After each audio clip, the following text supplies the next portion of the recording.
أعوذ بالله من الشيطان الرجيم. بسم الله الرحمن الرحيم.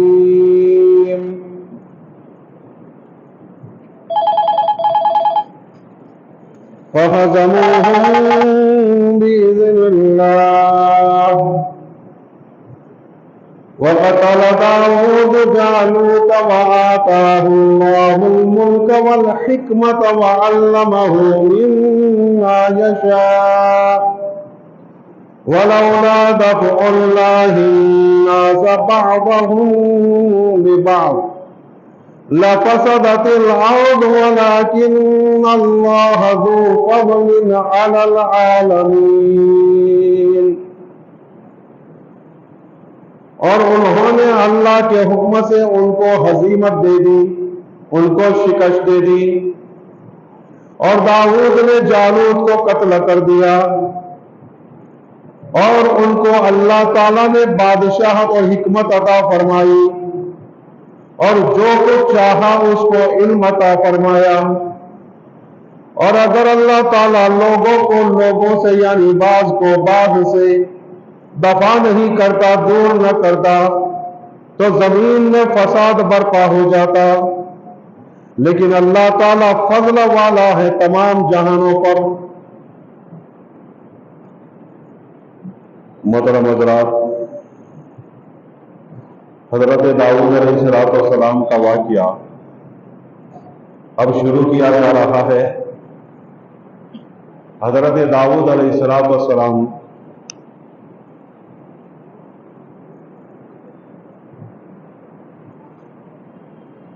فلسطین کے رہنے والے تھے، اور بیت المقدس اور بیت لحم کے درمیان ایک جگہ ہے جس کو بیت جیلا کہتے ہیں. اس بستی اور ان پہاڑوں میں حضرت داؤد علیہ السلام رہا کرتے تھے، اور بچپن سے وہ بکریاں وغیرہ چڑھایا کرتے تھے. وہ یہودا کے خاندان سے تھے. یہودا حضرت یعقوب کے بیٹے تھے، حضرت یعقوب حضرت اسحاق کے بیٹے تھے، اور حضرت اسحاق حضرت ابراہیم علیہ السلام کے صاحبزادے تھے. اور یہ سب کے سب انبیاء علیہ السلام سے گزرے ہیں. گویا حضرت داؤد علیہ السلام نبوت کے خاندان سے تھے.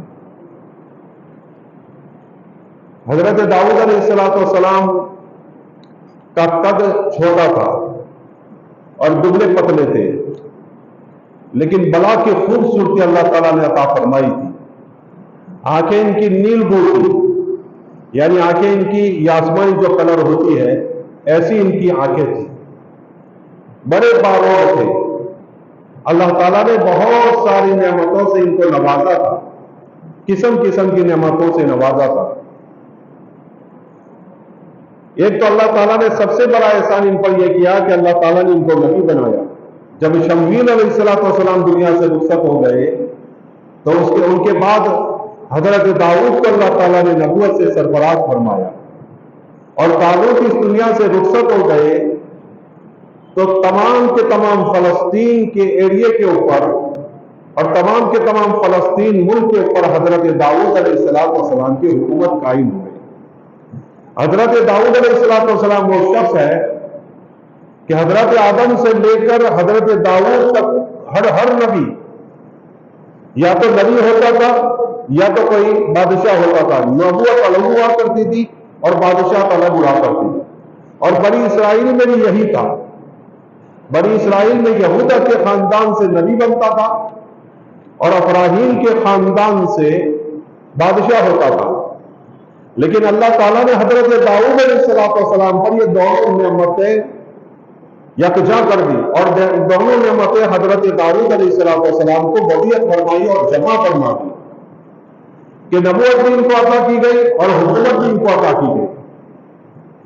اور حکومت بھی خدا داد ان کی حکومت تھی. حضرت داؤد علیہ السلام کو اللہ تعالیٰ نے حضرت آدم کے بعد یہ پہلے شخص ہے جس کو اللہ تعالیٰ نے خلیفہ کہا. حضرت آدم علیہ السلام کو خلیفہ کہا تھا, اس کے بعد حضرت داؤد کو خلیفہ کہا ہے. ایک واحد نبی ہے حضرت آدم کے سوا جن کو اللہ تعالیٰ نے کہا کہ یہ خلیفہ ہے. کیوں؟ اس لیے کہ حضرت داؤد نبی بھی تھے اور ان کو اللہ تعالیٰ نے بادشاہت بھی عطا فرمائی تھی. دو چیزیں ان کے ساتھ جمع ہو گئی. حضور اکرم صلی اللہ علیہ وسلم نے بھی حضرت داؤد علیہ السلام کی بڑی تعریف فرمائی ہے. ارشاد فرمایا اللہ کے نبی صلی اللہ علیہ وسلم نے کہ نمازوں میں سب سے پیاری نماز داؤد علیہ السلام کی نماز ہے, اور روزوں میں سب سے پیارے روزے داؤد علیہ السلام کے روزے ہیں.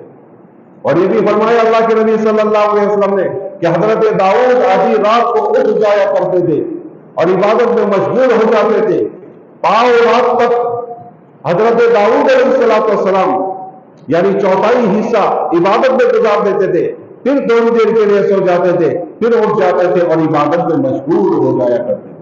اور یہ بھی آقا سرکار دو عالم صلی اللہ علیہ وسلم نے فرمایا کہ حضرت داؤد ایک دن روزہ رکھتے تھے اور ایک دن روزہ نہیں رکھتے تھے, یعنی افطار کرتے تھے یعنی روزہ نہیں رکھتے تھے. اور یہ بھی حضرت آقا سرکار دو عالم صلی اللہ علیہ وسلم نے فرمایا کہ حضرت داؤد علیہ السلام رات کو اپنے بچوں کو اٹھاتے تھے, اپنی اولاد کو اٹھاتے تھے, اپنے اہل عیال کو, اپنی بیویوں کو اٹھاتے تھے اور کہتے تھے اٹھ جاؤ, یہ عبادت کا وقت ہے, عبادت کرو, نماز پڑھو اور دعا کرو. یہ وہ وقت ہے کہ اللہ تعالیٰ دعا قبول کرتا ہے صرف دو آدمیوں کے سوا. وہ دو آدمی کون؟ دو آدمیوں کی دعا کبھی قبول نہیں ہوتی. اللہ کے نبی نے فرمایا وہ کون؟ فرمایا جو جادوگر ہو, جادو کرنے والا, اور دوسرا وہ شخص جو ناجائز طور پر ٹیکس لیتا ہو, ظلمن ٹیکس لیتا ہو. ایسے دو آدمیوں کی, ایسے دو مسلمان کے اللہ تعالیٰ دعا کو قبول نہیں کرتا. تو اس سے بات معلوم ہوئی کہ جادو کرنا اور کرانا بہت سنگین گناہ ہے کہ ایسے آدمیوں کی دعا بھی قبول نہیں ہوتی. بعض کتابوں میں تو یہ بھی لکھا, بعض روایتوں میں بھی آتا ہے حدیث میں کہ جو آدمی کاہنوں کے پاس جاتا ہے یعنی جادو کرتا ہے یا کراتا ہے, ایسے آدمی کی کوئی عبادت بھی قبول نہیں ہوتی. آج کل ہمارے معاشرے میں یہ کچھ باتیں چل پڑی ہیں کہ کئی بڑوں کے پاس چلے گئے, کہیں تعویذوں والوں کے پاس چلے گئے, اور پتہ نہیں, میں آگے چل کر یہ جادو ٹونا کے اوپر میں مستقل آپ کے سامنے بات رکھوں گا جب ہاروت و ماروت کا واقعہ آئے گا. ہاروت و ماروت کا واقعہ بھی حضرت داؤد علیہ السلام کے واقعے سے لگ کر ہے اور انہی کا ایک سلسلے کی کڑی ہے. الغرض حضرت داؤد علیہ السلام کی عادت بھی تھی کہ حضرت داؤد علیہ السلام نے رات کے وقت کے حصے اپنے بچوں میں, اپنی اولاد میں, اپنی بیویوں میں, اپنے اہل وعیال میں بانٹ رکھے تھے کہ اتنی رات تک تمہیں عبادت کرنا ہے, پھر سو جانا ہے, پھر فلاں اٹھیں گے اور وہ عبادت کریں گے, پھر سو جائیں گے, پھر فلاں اٹھیں گے, اتنے لوگ اٹھیں گے. پوری رات حضرت داؤد علیہ السلام بلکہ 24 گھنٹے حضرت داؤد علیہ السلام کی یہاں عبادت ہوا کرتی تھی. ان کے اہل خانہ عبادت کیا کرتے تھے. اور حضرت ابو درداء رضی اللہ تعالیٰ عنہ سے روایت ہے کہ آقا سرکار دو عالم صلی اللہ علیہ وسلم نے فرمایا کہ داؤد علیہ السلام بہت ہی زیادہ عبادت گزار بندے تھے. الغرض حضرت داؤد علیہ السلام کو نبی بننے کے بعد زبور کتاب عطا کر کی گئی. روایتوں میں آتا ہے یہ زبور کتاب رمضان کے مہینے میں نازل ہوئی, اور یہ بھی روایتوں میں ہے کہ ساری کی ساری جتنی بھی کتابیں ہیں, 4 کتابیں, وہ چاروں کتابیں رمضان میں نازل ہوئی. پھر 4 بڑی کتابیں نازل کی گئی, قرآن, توریت, زبور, انجیل. یہ 4 کتابیں بڑی انبیاء علیہ السلام پر نازل ہوئی, اور چھوٹی چھوٹی کتابیں 100 نازل ہوئی, 100 کتابیں.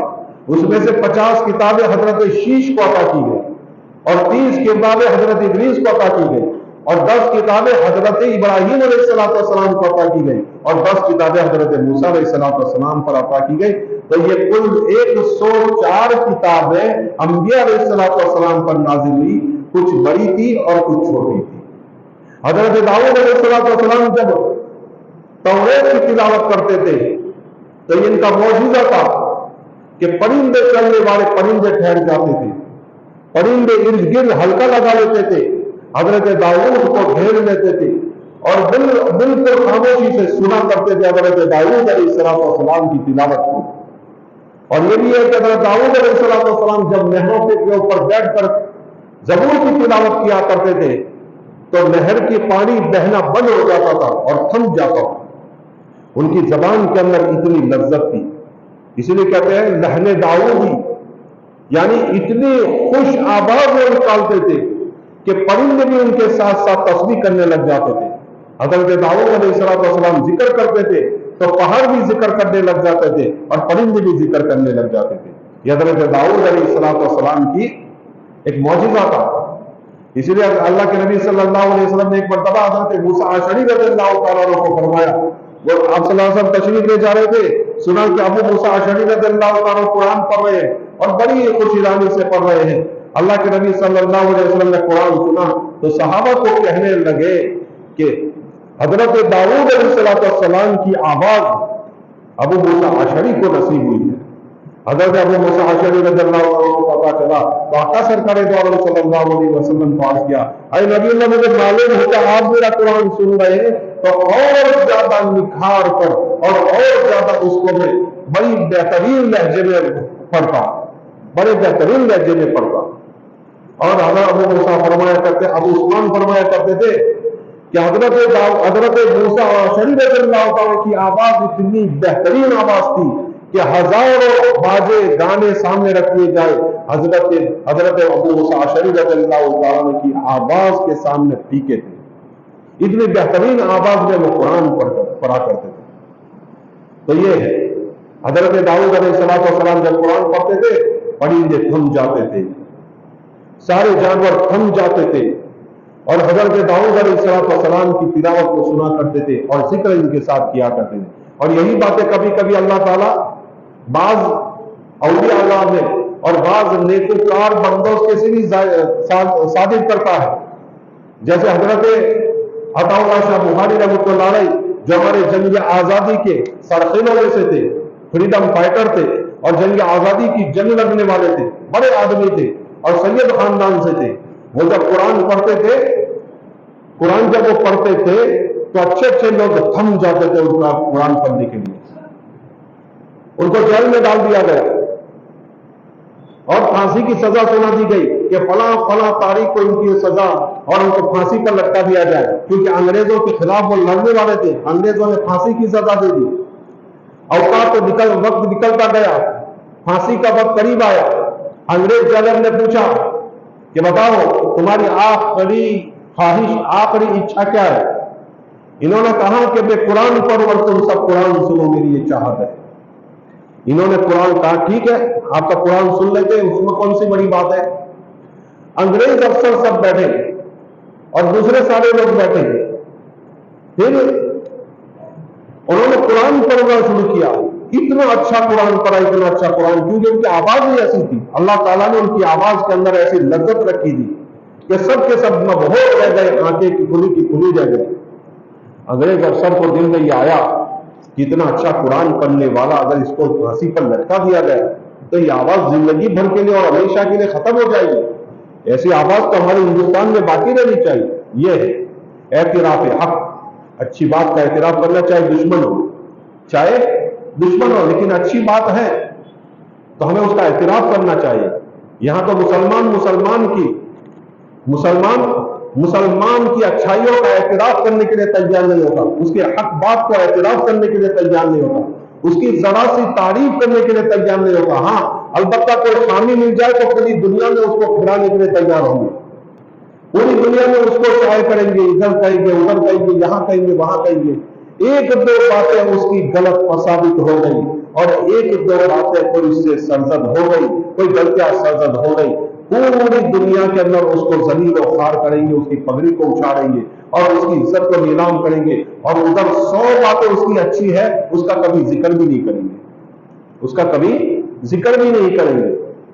ایسی حالت ہماری ہے. دیکھو یہ انگریز سے اتنا تو سیکھنا چاہیے ہمیں کہ حضرت نے جب اچھا قرآن پڑھا تو کہا ایسی آواز پوری زندگی کے لیے ختم ہو جائے، یہ کیسے ہو سکتا ہے. وہ وہاں سے چلا اپنے بڑے افسر کے پاس اور اس نے جا کر درخواست کی کہ ایک آدمی اندر عطا اللہ شاہ بخاری بڑا اچھا قرآن پڑھتا ہے، چاہے ہم عیسائی ہیں، ہم انگریز ہیں، لیکن وہ پڑھتا تو اچھا ہے، تو میرا جی یہ چاہتا ہے اس کو پھانسی نہ دی جائے۔ انگریز نے لکھ دیا چلو اس کو چھوڑ دیا جائے، کچھ شرطیں کر کے اس کو نکال دو، یہ تھا۔ ایک مرتبہ ایک بہت بڑا اسٹیج ہوا، بڑے بڑے لوگ موجود تھے، گاندھی جی بھی تھے، غیر بھی تھے، اپنے بھی تھے، علماء کرام بھی تھے، ہندو بھی تھے، سب کوئی تھے۔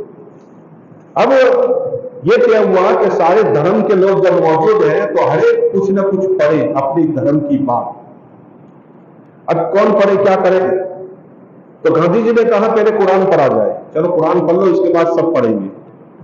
تو عطا اللہ شاہ بخاری رحمۃ اللہ علیہ نے جو قرآن پڑھا، اور ایسا قرآن پڑھا کہ سب کے اوپر خاموشی چھائی گئی، خاموشی طاری ہو گئی، لوگ مدہوش سے ہو گئے۔ اور حضرت نے قرآن پڑھا، اس کے بعد کسی کی ہمت نہیں ہوئی کچھ آگے پڑھے۔ کوئی گیتا نہ پڑھ سکا، کوئی چیز بائبل نہ پڑھ سکا، کچھ نہ پڑھ سکا۔ قرآن پڑھا ہی ایسا تھا کہ روح طاری ہو گئے، یہ تھے۔ ایک آدمی کہتے ہیں کہ حضرت ایک مرتبہ میرے گھر تشریف لائے اور رات کو سوئے، میری آنکھ رات کو کھل گئی تو دیکھا کہ بستر پر حضرت عطا اللہ شاہ بخاری موجود نہیں ہے۔ گئے کہاں؟ وہ فرماتے میں تلاش کرتے کرتے کھیتوں میں چلا گیا، میں کیا دیکھتا ہوں کہ کہیں سے آواز آ رہی ہے قرآن کے پڑھنے کی۔ میرے قریب جا کر دیکھا کہ حضرت قرآن پڑھ رہے، رات کو 4 بجے ہے، 3:30 بجے، اور حضرت قرآن پڑھ رہے۔ اور میں ایک عجیب چیز ان کے سامنے دیکھ رہا ہوں کہ 2-3 صاحب ان کے سامنے یوں پھن پھیلائے کھڑے ہیں اور ان کی تلاوت کو دھیان سے سن رہے، پھن پھیلائے کھڑے اور ان کی تلاوت کو دھیان سے سن رہے۔ تو بعض اولیاء اللہ کو اللہ تعالیٰ ان کے اندر سے بھی یہ کرامات ظاہر کر دیتے ہیں، جیسے عطا اللہ شاہ بخاری۔ انگریزوں نے حضرت مالٹا کی جیل میں حضرت محمود الحسن گنگوئی رحمۃ اللہ علیہ، محمود الحسن دیوبندی اور حضرت مولانا حسین احمد مدنی رحمۃ اللہ علیہ کو قید کر دیا۔ تو انگریز کیا کرتے تھے؟ زہریلے بچھو، زہریلے سانپ ڈال دیا کرتے تھے قید خانے میں تاکہ ان کو ڈسے اور یہ لوگ مر جائیں۔ جب وہ سانپ ڈالتے تھے اور بچھو ڈالتے تھے تو حضرت شیخ الہند رحمۃ اللہ علیہ، حسین احمد مدنی رحمۃ اللہ علیہ اپنے شاگرد سے کہتے تھے حسین ذکر شروع کرو۔ تو حضرت حسین احمد مدنی رحمۃ اللہ علیہ ذکر شروع کرتے تھے، لا الہ الا اللہ، لا الہ۔ تو یہ سارے کے سارے سانپ اور بچھو اپنے پاؤں پر کھڑے ہو جاتے تھے اور حضرت کی ذکر کو سنا کرتے تھے۔ یہ تو قرآن میں بھی وہ لذت ہے۔ اس سے ایک بات معلوم ہوئی کہ ہمیں قرآن کو بڑی لذتوں سے پڑھنا چاہیے، قرآن کو بڑی خوش آواز سے ہمیں پڑھنا چاہیے۔ حضرت داؤد علیہ السلام کو اللہ تعالیٰ نے یہ ملکہ عطا فرمایا تھا کہ جب زبور پڑھتے تھے تو تمام کے تمام پرندے ٹھہر جاتے تھے، پانی ٹھہر جاتا تھا۔ الغرض حضرت داؤد علیہ السلام حکومت کرنے لگے، یہاں تک کہ آہستہ ایک ملک، 2 ملک، انہوں نے شام پر فتح حاصل کی اور آگے چل کر انہوں نے عراق پر فتح حاصل کی اور اردن کا پورا ایریا انہوں نے حاصل کر لیا، اور ایک بڑے ملک کے اوپر حضرت داؤد علیہ السلام کی حکومت قائم ہو گئی، حضرت داؤد علیہ السلام کی۔ اور یہ یہودی لوگ حضرت داؤد علیہ سلیمان کو زیادہ مانتے، حالانکہ وہ لوگ نبی نہیں مانتے۔ مفتی سعید پالنپوری رحمۃ اللہ علیہ وہ فرماتے ہیں کہ میں نے انگلینڈ جب میں گیا، انگلینڈ میں میں نے یہودیوں سے پوچھا کہ حضرت داؤد تمہارے نزدیک کیا ہے، تمہارے نبی ہے؟ تو وہ کہنے کا اونلی کنگ، یعنی ہمارے خالی بادشاہ ہے، وہ نبی نہیں ہے۔ یہ تو قرآن نے آ کر بتایا لوگوں کو کہ داؤد نبی ہے اور سلیمان نبی ہے، ورنہ وہ نبی بھی نہیں مانتے، بس ان کو بادشاہ مانتے ہیں، لیکن وہ ان کا احترام بہت کرتے ہیں، کیونکہ حضرت داؤد علیہ السلام وہ شخص ہے جو یہودیوں کو اور بنی اسرائیلیوں کو ان کو ایک دبدبہ عطا فرمایا اور ایک شان و شوکت عطا فرمائی اور تمام اسرائیلیوں کو یکجا فرمایا۔ اور حضرت داؤد علیہ السلام ان کے درمیان بیٹھ کر فیصلہ کیا کرتے تھے اور بڑے بہترین فیصلہ کیا کرتے تھے، ورنہ یہ لوگ بنی اسرائیل بڑے خطرناک لوگ تھے، دغاباز لوگ تھے اور ہمیشہ نقصان پہنچانے والے، تکلیف دینے والے لوگ تھے۔ چاہے ان پر کتنی بھی حکمت کے دروازے کھول دو اور حکمت کے دہانے کھول دو اور کتنے بھی بیانات ان کے سامنے کر لو اور وہ چاہے کتنے بھی اچھے کام کر لے، لیکن کبھی بھی وہ لوگ کسی کو ستانے سے